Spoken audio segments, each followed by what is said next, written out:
Olá, nessa aula eu vou conversar com você sobre o idoso em fase final de vida. Nesta aula vamos aprofundar naquilo que a gente chama de cuidado paliativo aplicado à pessoa idosa. Como que a gente aborda essa temática no envelhecimento no idoso. Então, quando a gente fala em idoso, eu tenho que saber qual é o idoso que eu estou me referindo.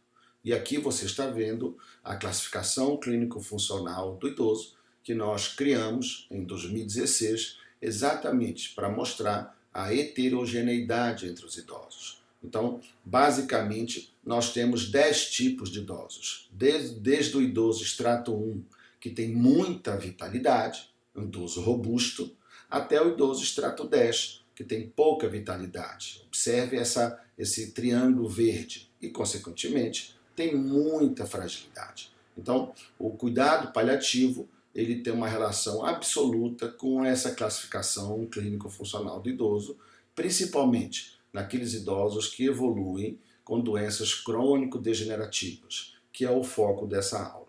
Aqui nós não estamos nos referindo ao cuidado paliativo oncológico. O nosso foco aqui é o cuidado paliativo associado ao processo de fragilização que tem a ver com as doenças crônico-degenerativas. Então, eu tenho 5 tipos de idosos frágeis. O extrato 6, que é o idoso que tem dependência parcial para a VD instrumental. O idoso extrato 7, que tem dependência total para a VD instrumental. O extrato 8, que já perdeu em algumas AVTs básicas, mas consegue fazer transferência e comer sozinho. O idoso extrato 9, que não consegue mais fazer transferência, mas come sozinho. E o idoso extrato 10, que nem consegue comer sozinho. E aí nós temos então 3 subtipos de idosos frágeis. Além do extrato, que pode ser 6, 7, 8, 9 e 10, em qualquer um deles eu posso ter um idoso frágil de baixa complexidade, que é aquele idoso que tem um baixo potencial de melhora. O foco nesse idoso é tentar retardar a piora, a evolução da doença. O idoso frágil de alta complexidade é aquele idoso com alto potencial de melhora, onde determinadas intervenções podem trazer um ganho funcional para esse indivíduo. E o idoso frágil em fase final de vida, que é aquele idoso que nós temos algumas evidências de que ele tem uma sobrevida em torno de 6 meses a 1 ano. Então, isso tudo eu tenho que saber quando eu abordo, quando eu estou diante de uma pessoa idosa. Qual que é a demanda dele? Quais são as intervenções que serão indicadas para ele? Então, só para você ter mais clareza, um idoso com muita vitalidade, extrato 1, extrato 2, ele tem realmente uma expectativa de vida longa. Então, o foco vai ser as intervenções preventivas. Eu vou pensar nesse idoso em intervenção primária e intervenção secundária. Já no idoso muito frágil, as intervenções preventivas já perdem o sentido.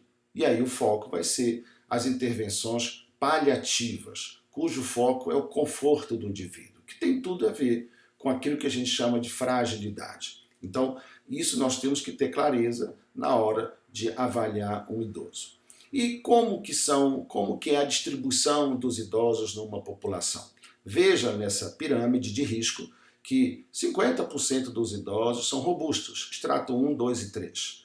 Em torno de 30% são idosos em risco de fragilização, que é um idoso pré-frágil, que é aquele idoso que é independente, mas que já tem ou comorbidade múltipla, ou sarcopenia, ou comprometimento cognitivo leve. E o idoso frágil, que representa em torno de 20% da população. E nesses idosos frágeis, eu tenho aquele de baixo potencial de melhora, que é em torno de 50% a 60%, aqueles idosos frágeis com alto potencial de melhora, que é 30%, 40%, e o idoso em fase final de vida, que é 10%, que equivale a 2% dos idosos. Então, é para esse idoso que eu tenho que pensar, refletir sobre quais estratégias eu vou fazer para dar conforto, para dar a ele todo o conforto necessário para que ele tenha realmente um resto de vida da melhor forma possível. Esse é o nosso objetivo. E aí nós temos, eu discuto com você agora, como que era o conceito de cuidado paliativo? Há um tempo atrás, o conceito de cuidado paliativo era um conceito dicotômico. Eu tinha, então, uma fase, vamos dizer assim, do processo onde o tratamento é curativo e depois o cuidado paliativo, como se houvesse uma quebra. E é exatamente como era o conceito, ou ainda é em algumas definições, o conceito de idoso frágil, como se fosse uma coisa dicotômica. E não é bem assim, é um contínuo. E o cuidado paliativo, o conceito atual é exatamente esse. Então esse triângulo verde aqui é aquele indivíduo que o foco é o tratamento modificador da doença e esse marrom seria o foco no cuidado paliativo. À medida que eu estou reduzindo o foco no tratamento modificador da doença, eu estou aumentando o foco no cuidado paliativo.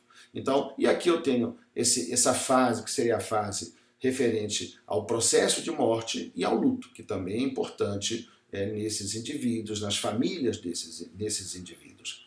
E olha que interessante, se você for avaliar bem, tem muita proximidade com aquela gravura da classificação clínico-funcional do idoso. Então, eu tenho lá então esse triângulo verde e esse triângulo alaranjado, escuro. Olha, é muito semelhante ao nosso, né? Onde eu falo que esse triângulo verde é o que se refere à vitalidade, ou seja, o idoso que tem muita vitalidade, o foco é o tratamento modificador da doença.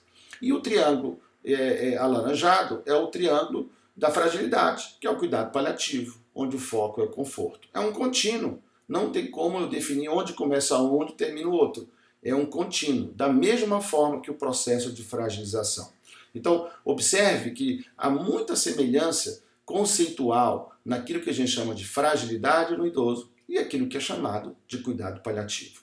Então, observe que a partir daí eu tenho aquela classificação clínico-funcional, que são os 10 tipos de idosos, tá? E aí eu tenho, então, o idoso robusto, são esses 3 tipos de idosos robustos, tá? O idoso em risco de fragilização e o idoso frágil. Agora, ele é frágil por algum motivo, não é a idade, tá, gente? Não é a idade que causa a fragilidade, são as incapacidades funcionais. Certamente, necessariamente, esse idoso frágil ele tem alguma incapacidade, ou incapacidade cognitiva, ou estabilidade postural, ou imobilidade e assim por diante. Então, a fragilidade no idoso ela é uma consequência de uma incapacidade funcional. Isso, então, é muito importante. E aí eu tenho, nesse idoso frágil, de acordo com o tipo de incapacidade, o idoso de baixa complexidade, de alta complexidade e o em fase final de vida. Então, observe que tem uma relação absoluta entre aquilo que a gente defende como classificação clínico-funcional e aquilo que é preconizado no cuidado paliativo. E mais ainda, essas incapacidades funcionais que esse idoso frágil tem, certamente ele está sendo reconhecido por esses instrumentos que são específicos do cuidado paliativo, exatamente para se definir o idoso em cuidado paliativo. Então, eu trouxe para você aqui 2 instrumentos que são muito utilizados, o NECPAL-BR e o SPICT-BR. São 2 instrumentos muito interessantes. Olha que interessante como que esse instrumento enxerga exatamente o que a gente está falando de fragilidade. Só que ele não usa esse termo, ele usa outra terminologia. Então, no NECPAL-BR, ele coloca aqui os critérios para a gente falar em cuidado paliativo, são esses critérios gerais, começando pela pergunta surpresa. Se você ficaria surpreso se esse paciente morresse ao longo do próximo ano? Olha, o idoso frágil, a gente não ficaria surpreso, porque ele é um idoso frágil. Então, essa pergunta estaria, vamos dizer assim, seria positiva nesses idosos que a gente está chamando de frágeis. Mas, além disso, demanda ou necessidade, os indicadores clínicos de declínio nutricional, declínio funcional, declínio cognitivo, exatamente aquelas incapacidades que eu lhe falei. Dependência grave, avaliada pelo Karnofsky, menor que 50, ou Bartel, menor que 20, quer dizer o quê? Aquele idoso dependente para VD básica.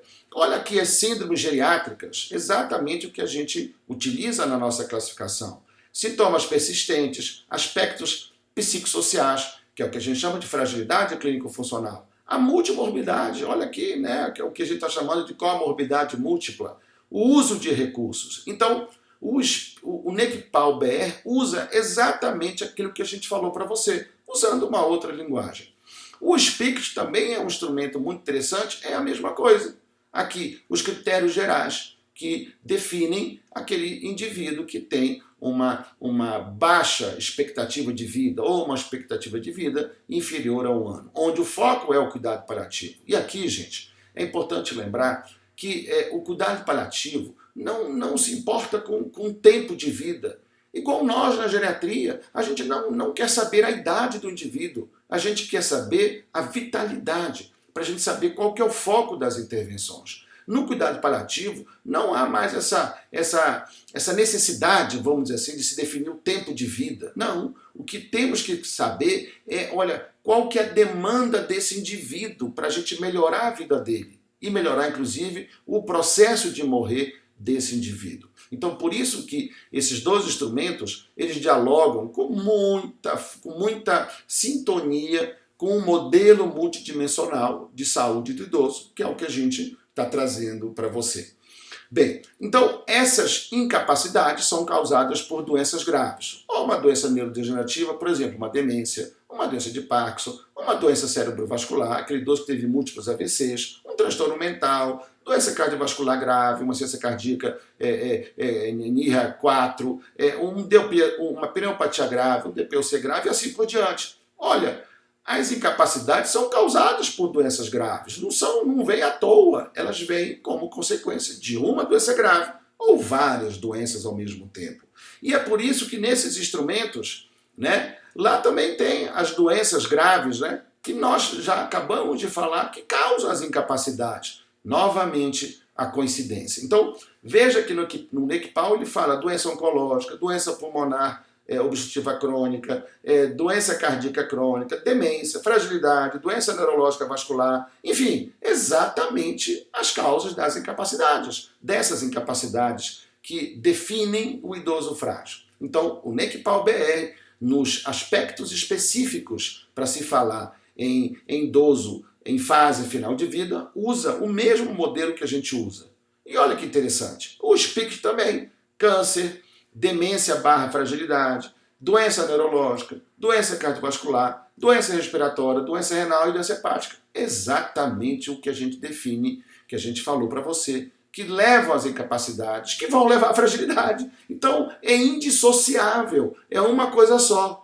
A ideia é como eu vou enxergar isso, que lupa que eu vou enxergar. Eu tenho uma lupa, que é a lupa, vamos dizer assim, dos instrumentos que a gente utiliza na geriatria, e tem a lupa dos instrumentos do cuidado paliativo, mas enxerga a mesma coisa. E isso que você tem que ter em mente. Então, quando se fala, então, no NECPAL e no SPICT, observe que os critérios gerais e específicos são os mesmos que a gente tem na classificação clínico-funcional do idoso. Então, se você for ver, não há diferença. Só que esses instrumentos são mais objetivos, né, são mais específicos. Mas como toda escala, você tem que saber o que você está avaliando. Você tem que ter uma visão crítica da escala para poder reconhecer a verdadeira demanda desse indivíduo. Então, à medida que eu reduzo a vitalidade, eu aumento a fragilidade. E, da mesma forma, né, eu tenho que saber por que esse indivíduo está reduzindo a vitalidade. Por conta dessas doenças graves. Tá? Pode ser um câncer, uma demência, uma doença neurodegenerativa, doença crônico-degenerativa ou uma infecção pelo HIV. E olha que interessante. À medida que eu diminuo a vitalidade, eu aumento o desconforto, a fragilidade. Onde o foco é o alívio desse desconforto através da abordagem dos sintomas em cuidado paliativo. Que sintomas? Esses: dor, dispneia, náuseas e vômitos, fadiga, tosse, hemoptise, constipação, diarreia, xerostomia, depressão, vários. Esse é o foco nesse paciente. O foco nesse paciente, então, que tem muita fragilidade, tem muito desconforto, que está precisando de uma abordagem paliativa, é sintomático, não é intervenções preventivas, prevenção primária, prevenção secundária, não faz muito sentido, porque mudou o foco. O foco agora é o alívio, é o conforto, é fazer com que essa pessoa usufrua desses últimos tempos, momentos de vida para a grande despedida, para despedir dos seus familiares. Então nós temos que garantir para esse indivíduo uma boa morte. O nosso objetivo, enquanto profissional do sistema de saúde, é garantir uma vida longa e uma vida funcional, mas também uma boa morte, uma morte com qualidade. para que a gente possa oferecer tudo aquilo que o indivíduo necessita. Mas vamos lá. Então, a diminuição da vitalidade aumenta o desconforto. E olha que interessante, entra aí também, além do desconforto, a futilidade terapêutica. Não é raro você ver indivíduos cujo foco é o alívio tomando medicamentos preventivos, polivitamínicos, intervenções absolutamente fúteis, que não vão trazer nenhum impacto na vida dele, que a gente chama de iatrogenia. Então, isso é algo para você também ficar atento. Isso a gente chama de prevenção quaternária. Evitar o adoecimento iatrogênico, o primum non nocere. Então, isso você não pode se esquecer diante de qualquer idoso, de qualquer indivíduo em fase final de vida. E é exatamente por isso, com o objetivo de evitar, de fazer a prevenção quaternária, que o Conselho Nacional de Secretários de Saúde lançou esse livro, Desafios do SUS, que é o modelo proposto pelo professor Eugênio Vilaça Mendes da construção social da atenção primária.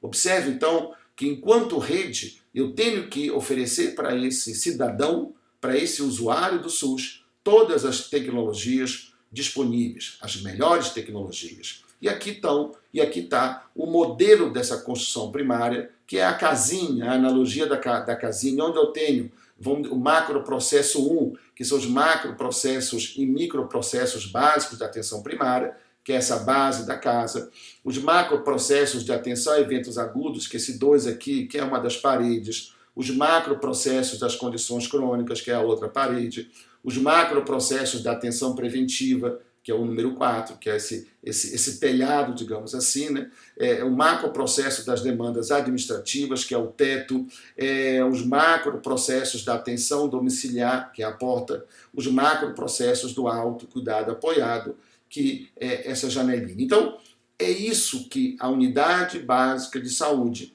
a atenção primária à saúde, tem que oferecer para o seu usuário. E, mais recentemente, foi feita, então, uma introdução de uma outra tecnologia, de um outro macroprocesso que nós temos que oferecer para o usuário do SUS. Qual é? O cuidado paliativo. Os macroprocessos do cuidado paliativo, que é essa nova janelinha, que é o número 8 que você está vendo aqui. Então, hoje, o CONAS defende ardorosamente a qualificação da atenção primária para poder oferecer aos usuários do SUS a melhor tecnologia do cuidado paliativo também, porque faz parte do processo de cuidar. Então, qual que é a definição disso na atenção primária à saúde? É a abordagem para a melhoria da qualidade de vida, visando o conforto do usuário, a prevenção e alívio do sofrimento, a prevenção de agravos e incapacidades e promoção da independência e da autonomia, ações de suporte familiar e mobilização da rede social de suporte. Então, hoje, o cuidado paliativo na atenção primária é absolutamente prioritário no Brasil.